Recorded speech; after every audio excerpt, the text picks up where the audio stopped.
In the dying days of the Orikin, with forums and promenades still blood wet from Tenno betrayal, a colossal sentient descended upon ancient Ur, falling from distant stars to deliver upon Orikin a terrible and final ruin.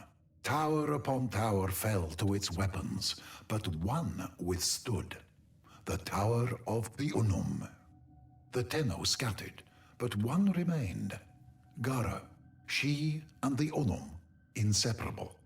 The Unum, lodestone of our people, and subject of 100 stories herself. The sentient was a deformed creature, twisted and massive, sent from some dark fold of distant space. A warped thing wounded by daylight. By night it was a terror, felling tower after tower, citadel after citadel. But by day it hid, blinded and pained. It was during the day that Gara roamed, yearning to strike it from creation while it cowered, weakened and blind, to safeguard her beloved Unum. But never could Gara find it.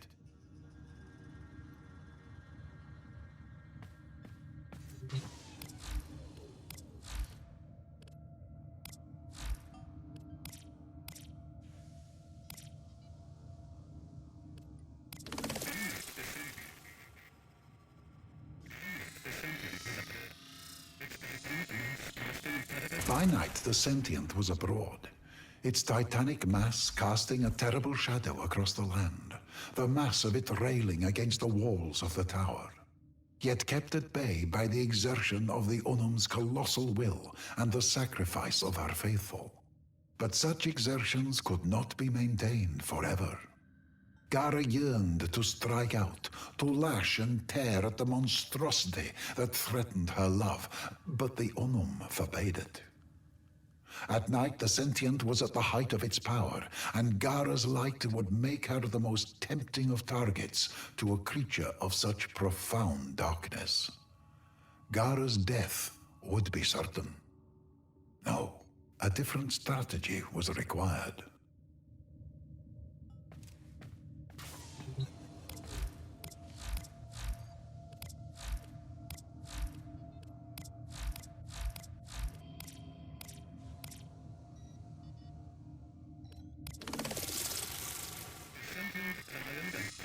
The sentient prowled and pressed and failed, never risking too much, for the sentient could not reproduce.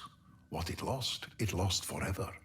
It had killed many cities before, felled many towers, but this little one prevailed. Why, it pondered in many voices, was that? The Unum knew she could not defend forever, nor could her faithful throw their bodies against the sentient in perpetuity. So she gave her followers some of her blood, her refined temple kuva, and they in turn gave it to the animals of the land. And the animals became an extension of her, and she became an extension of them. And the animals roamed and searched, and they found where the sentient chose to hide itself.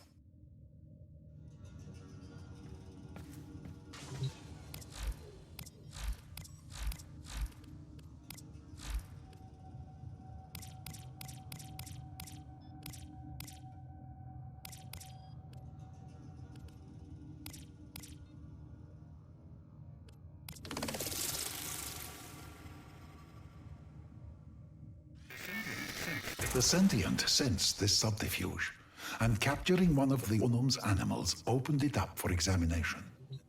And what little of the Unum that was present there lit the sentient's mind like the dark star from which it had fallen. The sentient, you see, could not procreate, but in the temple kuva, it tasted healing, completeness, a future. It devoured each and every last Unum animal, but it was not enough. The sentient turned its hundreds of eyes toward the tower with new understanding. It would not destroy the tower. It would become the tower. It would kill the Unum, take her place, and one with that healing palace give birth to a race of itself. Gara and Unum knew where the sentient was. The sentient knew the tower was the future of its race. The sentient threw itself at the tower, no longer cautious, taking great losses and knowing the prize was worthy of it. Should it succeed, all losses would be replaced 1,000-fold.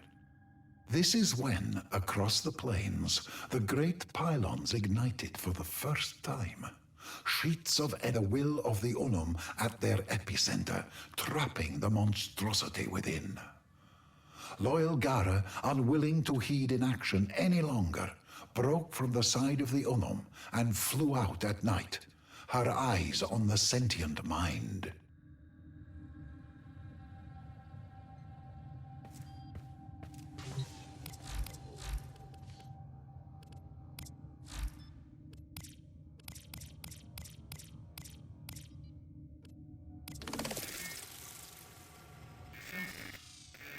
The sentient, torn between its most coveted prize and the mortal threat, broke from the tower and turned back on itself to defend itself from noble Gara.